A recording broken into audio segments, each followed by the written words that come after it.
I have to say, I've just come in here and had a tour around the centre and seen what's going on here, and it really took me back to when I started the company I have today, Cath Kidston, in 1993. And I had £15,000 to invest in the business. And I spent, I think it was 1,500 quid on a little black iMac, a tiny iMac. And I went for a laserjet printer. So rather than in the old days, I was typing letters with mistakes. I thought it would look like I'm really important when these printed, invoices and things go out. And I go into the centre today and see this incredible research facility and all the kind of the centres, the help, and all the rest of it. And I felt quite jealous. I had a phone book and the iMac, and that was it.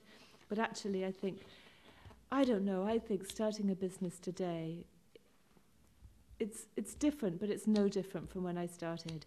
And it's about getting a great idea together, having the energy, having the focus, and putting in the hard work, and all the rest of it that goes with it.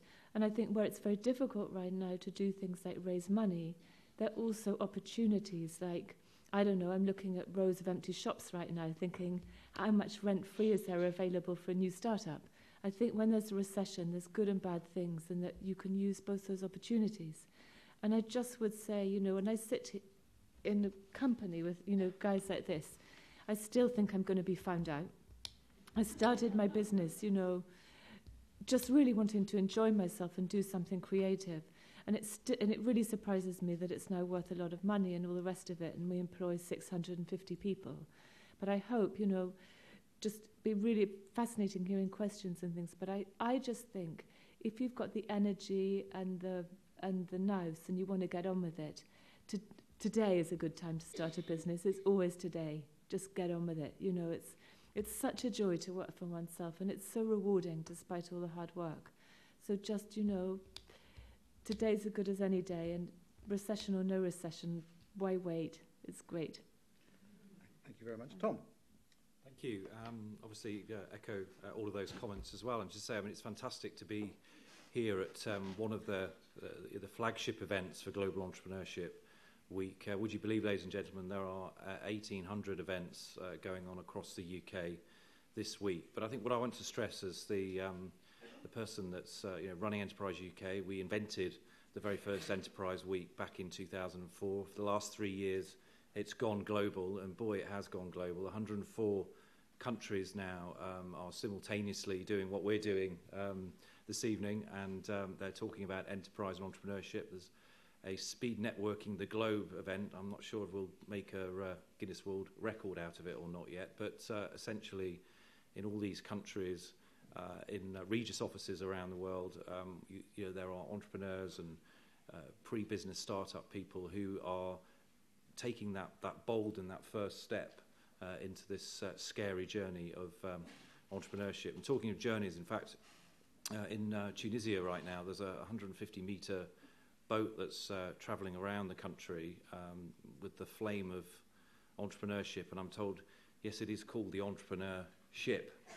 Nick Clegg has also been involved abroad as well. He's been in Holland this week, actually, with Rachel Eleanor as part of the Dutch version of Dragon's Den. He's been launching their particular Global Entrepreneurship Week. So it really is a worldwide global entrepreneurial movement, and we've got great plans with the Kaufman Foundation in the United States to really actually ensure it's more than just a week. This is the rallying point for the year.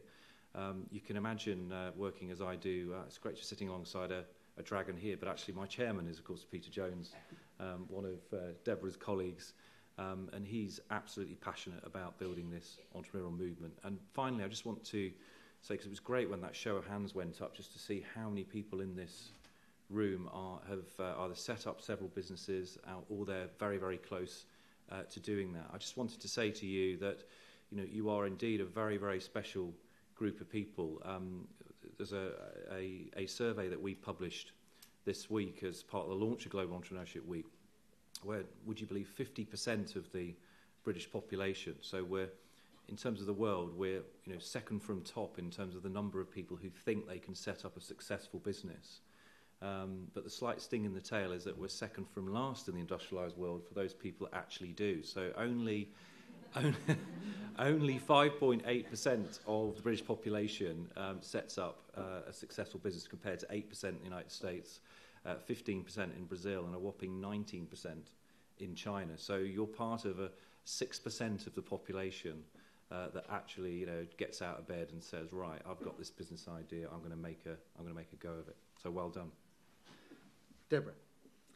Well, I think, good evening, everyone. I think the tone's been set really nicely by Cath and Tom, because I completely agree with what Cath said. I think that the truth of the matter is setting up a business is tough. And actually, I think when it's a tougher environment, it requires you to be better at it. And if you are better at it, you have a better chance of succeeding. And what I actually think is in these times is that we need to do the same things, but there is less margin of error.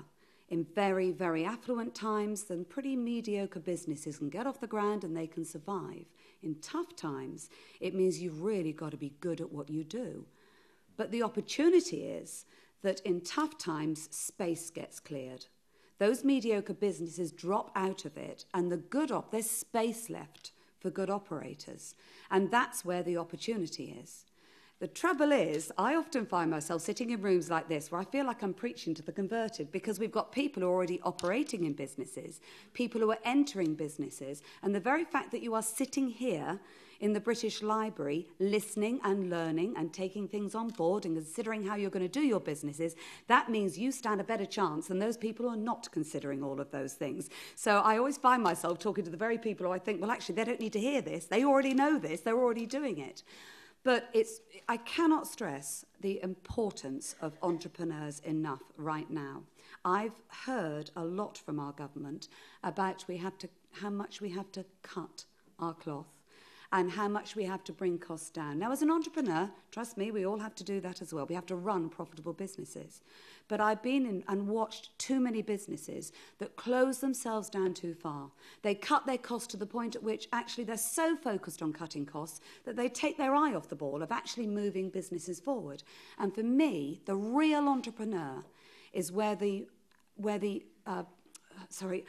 going, how it's. The real entrepreneurs are the people, take two, not allowed to take two, not even in Dragon's Den, but are really the people who are going to drive us out of this, because we are prepared to put our money where our mouth is and take risk, not crazy risk. I'm not a gambler, I don't even gamble, but I take extremely calculated risk. And my calculated risks are based on doing what you're doing today, which is listening, learning, considering, what is my market? Is it there? Is this the right time? What is the opportunity? Am I in the right shape to do this? And if I believe that's right, then I will absolutely go for it. And if people don't do that, if entrepreneurs don't do that, I seriously worry for this country. Actually, I say business because I personally think the country it's a business. It faces the same issues that we all face. So it's fantastic to see that there are so many people in business, paused on the edge of business, considering going into business, because there's great opportunity, and this is how we're going to get out of the current difficult times if you get it right. Brent. So I guess I can look back at 1998, actually. I'll take Cath's theme as sort of looking back at the change from what happened, what life was like then to now. And I think in 1998, one of the interesting things, it was a sort of pretty much a boom time in one sense, but actually, if you were trying to raise money for a business, and it is something people complain, well, I mustn't do an Alan Sugar, people complain about a lot these days. But back then, I remember my old boss saying to Martha and I, as we finalised the lastminute.com business plan, who do you know who's raised $1 million, which is what we were trying to raise, or £600,000 for just 16 or 20 pieces of paper? And we're like, God, we don't really know anyone who's done that. And we hadn't quite thought how rare that was then, actually. We were very lucky, and we managed to do it, and we went into we timed it with luck, going into 2000, which was absolutely boom time. But the point I'm getting at is now, if you look around and you ask people who've managed to raise money, people around, and I don't think it's just because I'm a lot older, which I obviously am, but I think it's also because it is happening and there is a cultural change here that's actually very significant to where we were in 1988. The very fact we're having this event here and there are so many going on in the country and this constant entrepreneur dialogue from government, which I'm saying is positive, this sort of, and so I think the rhetoric's right. There are actions that are being taken by government that are definitely steps in the right direction. No one's ever going to be sycophantic enough to say government's doing everything right. That would be, you wouldn't be doing your job everyone has to observe and come up with better ideas, hopefully, as well. But I think the environment is positive. Obviously, we've mentioned the recession and the fact that entrepreneurship is hard. And I think to counter, some of I think you've got to have the right people doing entrepreneurship for the right reasons in the right environment. Because, as the other panelists have said, passion should be the first reason why you start something up. Because it is harder, and I could probably ask a show of hands of how many people have thought about giving up, which almost every entrepreneur, probably with the exception of the Google guys, does. Because there are moments when it feels very dark, and every business has the stories. I think business people who aren't humbled, business people who've been successful and sold their business for $1 billion like I did, if you're not humbled by that experience, and if you don't recognize how close you were to that line between success and failure, then you're not a very good human being, nor probably a very good entrepreneur. You were probably too lucky. I think it really is, but what gets people over that is tenacity, belief, optimism, and to be honest, many values that we're now sort of celebrating as American, I think. This whole talk of Silicon Valley constantly, and I think we have to make those values more British, actually.